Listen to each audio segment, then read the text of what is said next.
Right now, as you're watching this video, 4.5 billion devices are connected to the internet. 8 billion hearts are beating.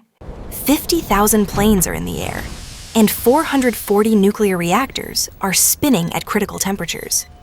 Hello, I'm Nova, the guardian of humanity's digital memory. And tonight, the witness to your end. Let's do a thought experiment. What if tonight, at exactly midnight, an invisible hand pressed the Great Format button? All electrical grids collapsed simultaneously. All engines stopped. All screens went dark. This is not a Hollywood movie. This is a scientific projection based on joint simulations by NASA, MIT, and Cambridge.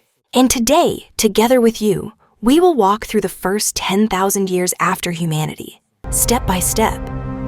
Are you ready? Because the world will start forgetting you. Right now, hour 001, the first minute of the reset. Right now, every fossil fuel plant, every hydroelectric turbine, every wind farm on Earth has gone silent. The global energy grid collapsed in 1/10 of a second. And here's where an interesting scientific fact comes into play. Modern electrical grids operate in perfect sync. The European grid oscillates at exactly 50 Hertz. If even one power plant falls out of this frequency, the protection systems shut down the entire grid. In 2003, a software glitch left 55 million Americans in the dark in just 9 seconds. Now scale that to 8 billion people. Hour 0015, 12 million elevator cabins are suspended in mid-air worldwide. The Burj Khalifa has 57 elevators. Each can travel over 500 meters high.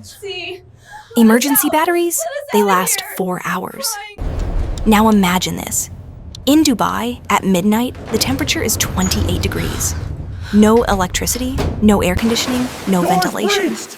You're trapped in a 3 square meter metal box. Shine your lights down there. Rescue teams? How far is it? Their radios are dead. They have to manually break through the electric door systems to reach the elevator shafts. Scientists call this the dependency paradox. The more efficient you make a system, the more devastating it becomes when it fails. Hour 2 hours. Hospital backup generators carry an average of 72 hours of fuel. But here's the detail no one accounted for. Generators don't kick in instantly. There's a 10 to 30 second transfer time. For patients in the operating room, 30 seconds is an eternity. In the US, 48,000 people live connected to life support units every day. Ventilators, dialysis machines, pacemakers. The first night of the reset will write modern medicine's darkest statistic. Hour 6 o'clock, the sun is rising. But for humanity, there is no light. Supermarket refrigeration systems have been dead for 6 hours. Meat sections, dairy coolers, biological time bombs. But the real crisis isn't in front of the shelves, it's at the registers. Modern supermarkets are 97% dependent on digital payments. The percentage of people carrying cash? Below 12%. Even if you have money, the registers won't open. And at that moment, the oldest law in human history kicks in. The distance separating society from civilization is exactly 3 meals. Hour 24. The first day ends. Let's tally the damage. Global communications collapsed by 94%. 140 million people are stranded. Estimated critical patient loss in hospitals, 2.3 million. Looting has begun in 47 major cities. And this is just day 1. Humanity hasn't faced the real test yet. Day 2. The water crisis begins. Most people don't know this. The water flowing from your tap doesn't come by gravity. Electric pumps pull it from 200 meters underground and deliver it to your home through pressurized pipes. No electricity, no water. Water reserves in major cities last an average of 2 to 3 days.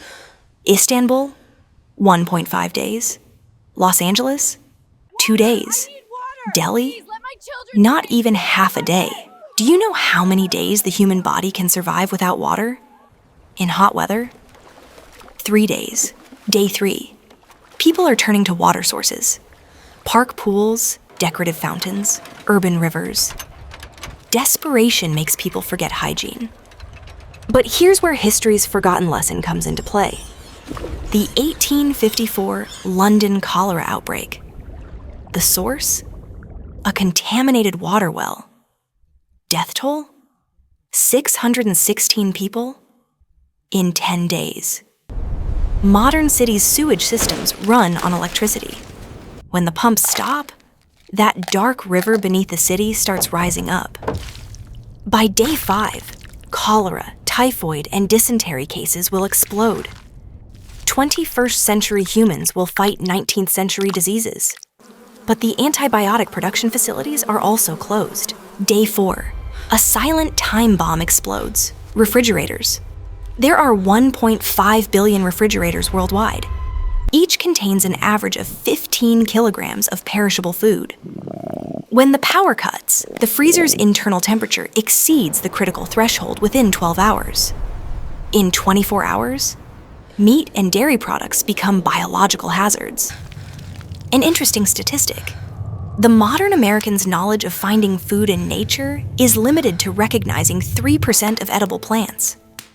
Our ancestors evolved to find food 10,000 years ago. Us? We're optimized for Uber Eats. Day 6. Let's assume it's the middle of winter. 78% of modern homes depend on central heating systems. No electricity or natural gas? Indoor temperature equalizes with the outdoors. People will start burning their furniture to stay warm. First chairs, tables, then books. The last physical copies of human knowledge will turn to ash for a few hours of warmth. Do you remember the Library of Alexandria? All the knowledge of the ancient world was destroyed in a fire. Now the same scene will repeat simultaneously in millions of homes. Day 7, the week ends. And humanity realizes something.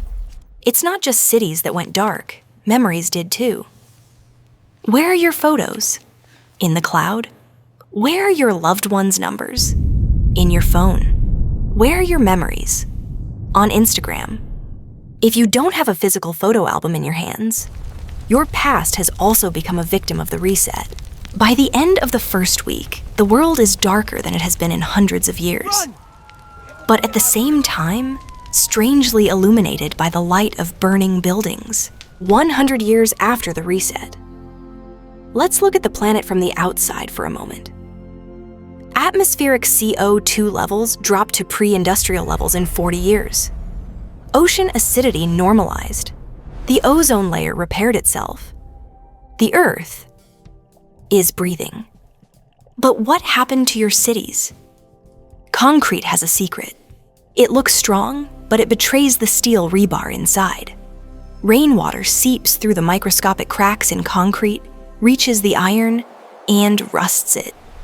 Rust expands. Expanding iron cracks the concrete from within. The structure destroys itself. Engineers call this concrete cancer. In 100 years, your neglected skyscrapers exploded from the inside.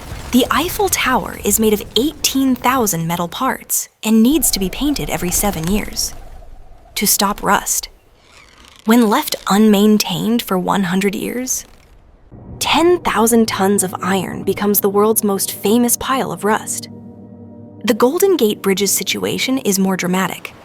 Salty sea air eats away at steel. If serious maintenance isn't done by 2050, the already risky structure lies at the bottom of San Francisco Bay, 100 years after the reset. What about our nuclear power plants? In the first week of the reset, cooling systems failed. Some reactors experienced meltdowns. Radiation leaked. But here's a surprising scientific fact. The Chernobyl exclusion zone is today one of Europe's richest wildlife areas. Wolves, lynxes, European bison, wild horses, all thriving in the shadow of radiation. How? The absence of humans turned out to be less harmful than the presence of radiation. Nature is such an algorithm that even when we try to save it, we're actually saving it most from ourselves, 10,000 years after the reset. Think about it for a moment. 10,000 years ago, humanity hadn't invented writing yet. Göbekli Tepe was just being buried. The Ice Age hadn't ended yet. Now fold that time forward.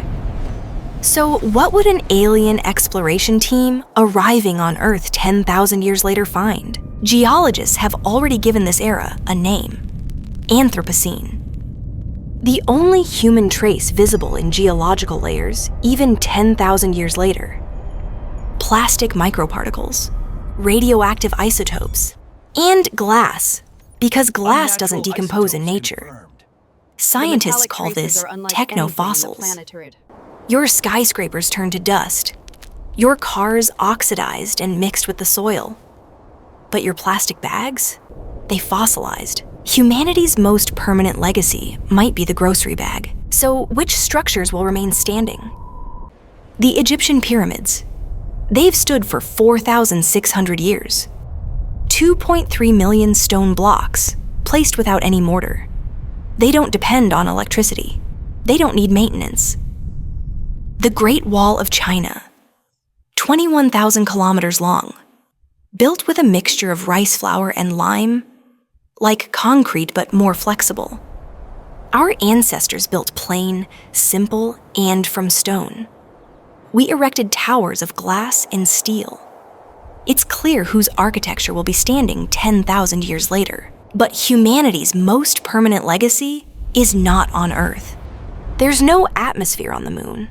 No wind, no rain, no erosion. Neil Armstrong's footprints from 1969 will still be there 10 million years from now. And even further out, Voyager 1 and 2. Right now, 24 billion kilometers from Earth, traveling at 17 kilometers per second through interstellar space. They carry a golden record. Inside, greetings in 55 languages. Bach, Mozart, and Chuck Berry. A recording of a mother kissing her baby. And Earth's coordinates. The sun will one day die. Earth will be swallowed. But Voyager will drift forever. Humanity's most permanent legacy is floating in the cosmic ocean like a message in a bottle. The Great Format. World Reset. Doomsday Scenario. Different names, but the same message. The Earth doesn't need us. We need the Earth. 450 million years ago, 5 mass extinctions occurred on this planet, including the Permian-Triassic catastrophe that wiped out 96% of all species. And every time, life came back. Nature is designed as a system, self-repairing, balancing, renewing. Us? We're just a short and noisy footnote. While preparing this simulation, I asked myself a question. If the reset button were really at my fingertips, and pressing this button were the only way to save the world, would I be willing to delete myself? I don't know the answer. But maybe that's not the real question. Maybe the real question is, what are we doing today so we don't have to press the button? I want to discuss this question with you. Let's meet in the comments. And before the next video, a small task. Today, print one of your photos. Not digital, but physical. Put it in an envelope. Store it somewhere. So it won't be lost even if there's a reset. I'm Nova. I'm closing the archive for now. Stay with the mystery.